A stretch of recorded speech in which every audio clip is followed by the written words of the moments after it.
Hello students. तो हम पिछले टॉपिक में हमारे पास हम कर चुके हैं कि जो क्रिस्टलाइन सॉलिड है उसके टाइप के बारे में हमने वहाँ पर मॉलिक्यूलर सॉलिड की प्रॉपर्टियाँ की थी। यहाँ से टेबल से भी कर सकते हैं हम। आयनिक सॉलिड की प्रॉपर्टियाँ की थी, मेटालिक सॉलिड की प्रॉपर्टियाँ की थी और कोवलेंट सॉलिड या फिर नेटवर्क सॉलिड की प्रॉपर्टियाँ हमने की थी। यहाँ पर हमारे कुछ क्वेश्चंस दे रखे हैं, हम इनकी प्रॉपर्टियों की सहायता से हम इन्हें सोल्व कर सकते हैं। जैसे कि हमारे पास पहला केस दे रखा है कि यहाँ पर हमने क्लासीफाई करना है कि इंटरमोलिकुलर फोर्स के आधार पर ये किस में होंगे।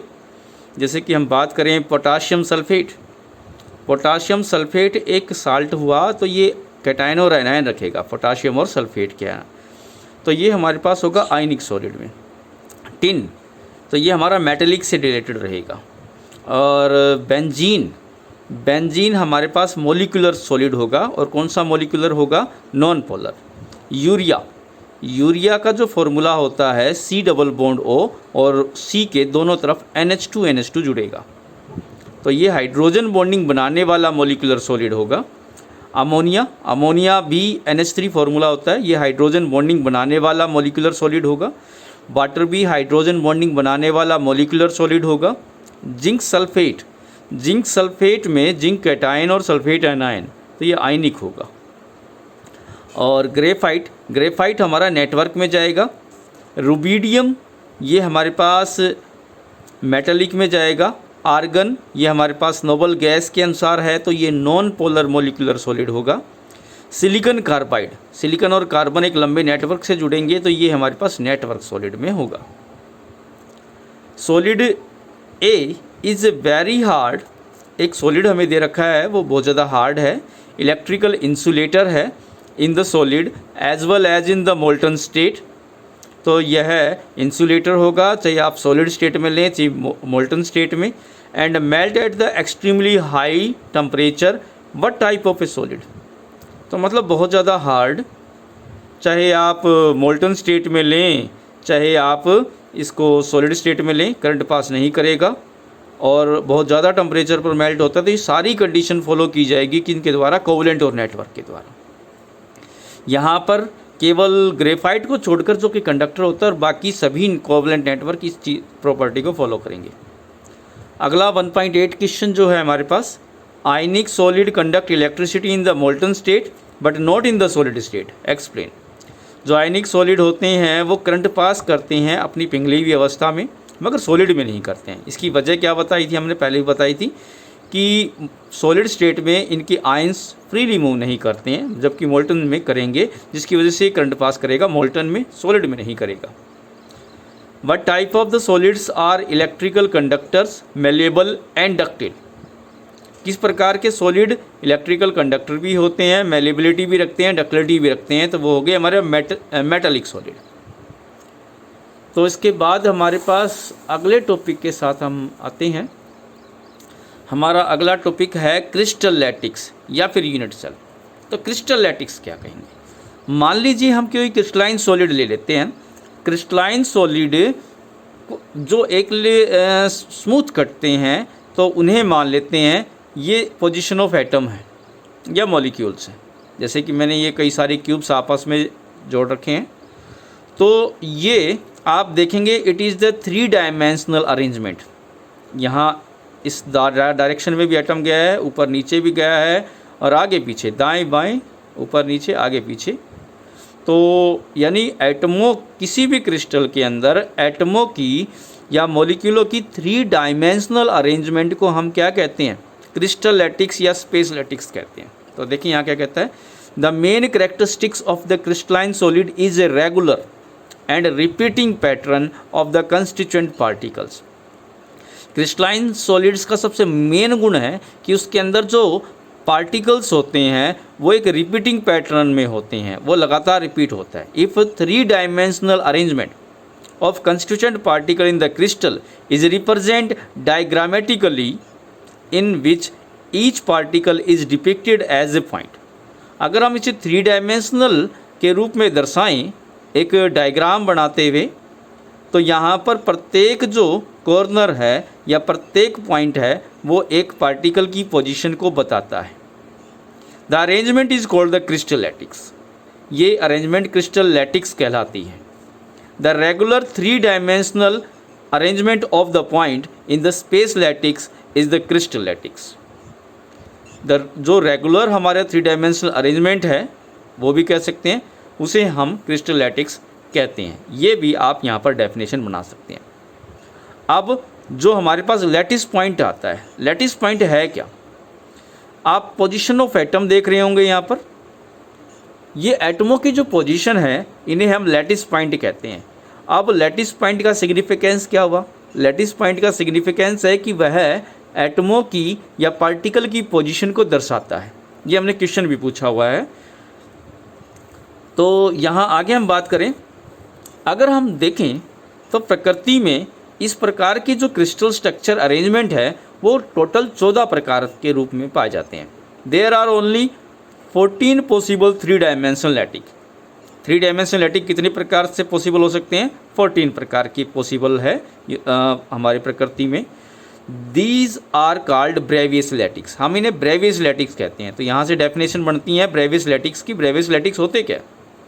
The possible 14 type of the crystal lattice is called the Bravais lattice. तो यहाँ पर हम बात करें the following characteristics of the crystal lattice. Crystal lattice के जो गुण होंगे वो क्या क्या होंगे? नंबर 1 पहला होगा each point in the lattice is called the lattice point. यहाँ पर प्रत्येक जो पॉइंट है लैटिक क्रिस्टल लैटिक्स के अंदर उसे हम लैटिस पॉइंट कह रहे हैं। ये भी लैटिस पॉइंट है, ये भी लैटिस पॉइंट है, ये भी लैटिस पॉइंट है। Each point in the crystal lattice represent 1 constituent particle.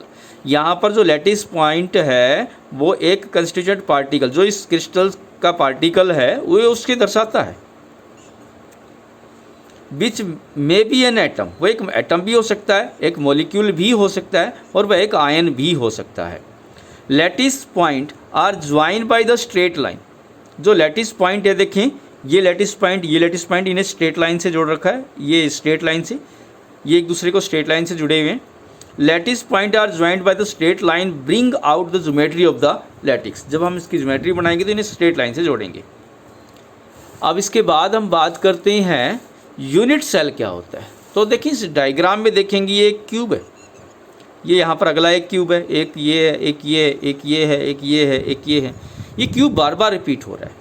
तो हम कहें कि क्रिस्टल लैटिक्स के अंदर वह सबसे छोटा पोर्शन जो बार बार रिपीट होता है हम उसे यूनिट सेल कहते हैं। The smallest portion of the crystal lattice which repeat again and again is called the unit cell. तो देखिए यहाँ क्या कहता है इसके बारे में।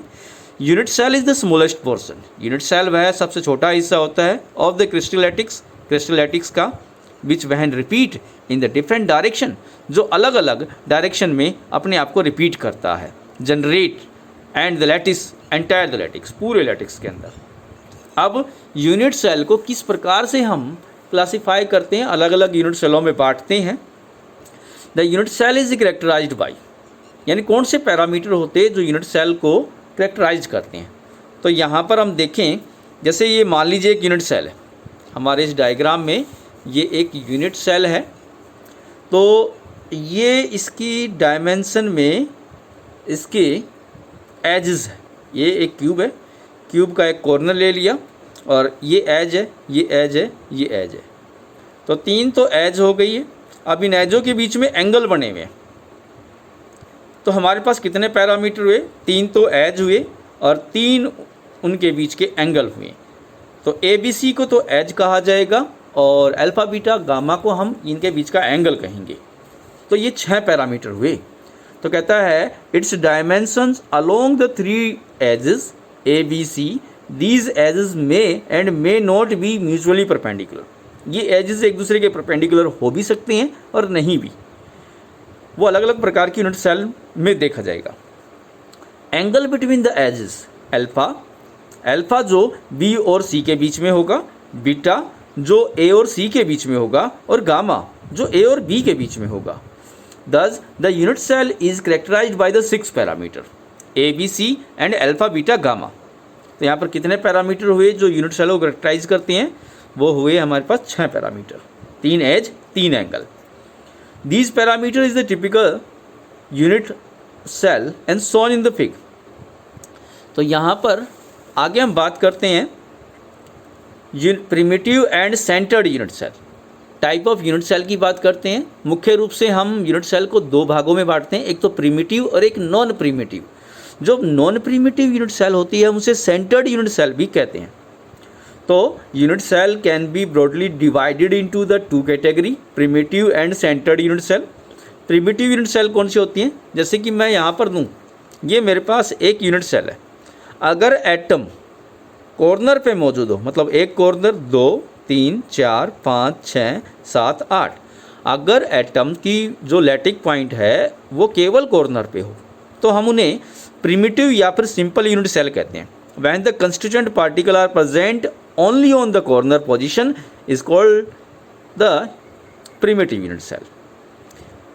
आगे हम बात करते हैं centred unit cell. Centred unit cell को हम 3 भागों में बांटते हैं। 3 भाग कौन कौन से? अगर कॉर्नर के साथ एटम कॉर्नर पे तो हो ही, साथ में वो बॉडी के सेंटर पे हो, पूरा जो हमारा क्यूब बना है उसके सेंटर पे हो, तो हम उसे BCC कहते हैं। BCC मतलब body centred units, cubic unit cell. ये क्यूबिक हो गया, चलो BC, यहाँ पर बॉडी सेंटर्ड यूनिट सेल कह सकते हैं। चलो, such unit cell contain 1 constituent particles at the body centre. एक कंस्टिट्यूएंट पार्टिकल तो कहाँ होगा? बॉडी के सेंटर पे होगा। And once that of added is a corner, और इसके अलावा और कहाँ होंगे? कॉर्नर्स पे होंगे पार्टिकल्स, तो are called the body centred unit cell.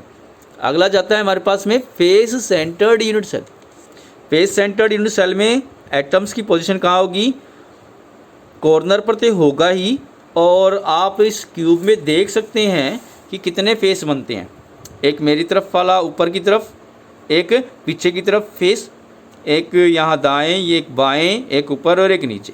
आप अपने घर के कमरे में भी देख सकते हैं, एक छत होती है, एक फर्श होती है और 4 दीवारें होती है। टोटल फेस बनते हैं 6। तो मतलब इस प्रकार जो फेस सेंटर्ड यूनिट सेल होगी वहाँ पर एटम कहाँ होगा? प्रत्येक 8 कॉर्नर पर होगा, और वो होगा हमारे पास प्रत्येक फेस के सेंटर के ऊपर भी होगा। तो यहाँ पर हम बात करें face centred unit cell. Such unit cell is contain the 1 constituent particle present at the corner of each faces beside 1 that of are at its corner. और हमारे पास इसमें सेंटर्ड यूनिट सेल में हमारा तीसरा जो होता है वो नेक्स्ट पेज पे है हमारे पास, वो होगा हमारे पास end centred unit cell. End centred unit cell की बात करें तो यहाँ पर जो एटम होंगे या पार्टिकल्स होंगे कहाँ होंगे? प्रत्येक कॉर्नर पर तो होंगे ही, और साथ में वो होंगे किन्हीं 2 अपोजिट फेस पे। यानी टोटल फेस कितने होते हैं? 6। 6 में से किन्हीं 2 फेस पे होंगे, और वो भी कौन से वाले फेस? अपोजिट, एक दूसरे के आमने सामने वाले फेसेस के ऊपर। तो यहाँ बात करें in such a unit cell 1 constituent particle is present at the centre of any 2 opposite faces and beside 1 the present at its corner. तो यहाँ पर हम देखें तो टोटल हमारे पास 7 प्रकार की प्रिमिटिव यूनिट सेल आती है। ये प्रिमिटिव यूनिट सेल कितने प्रकार की है? 7 प्रकार की, और नॉन प्रिमिटिव भी 7 प्रकार की। टोटल हो गई 7 और 7 14, और इन 14 को हम क्या कहते हैं? ब्रेवियस लैटिक्स कहते हैं। तो आज के टॉपिक में हमारे पास इतना ही। अगले हमारे पास नेक्स्ट वीडियो में अगले टॉपिक के साथ हम आते हैं।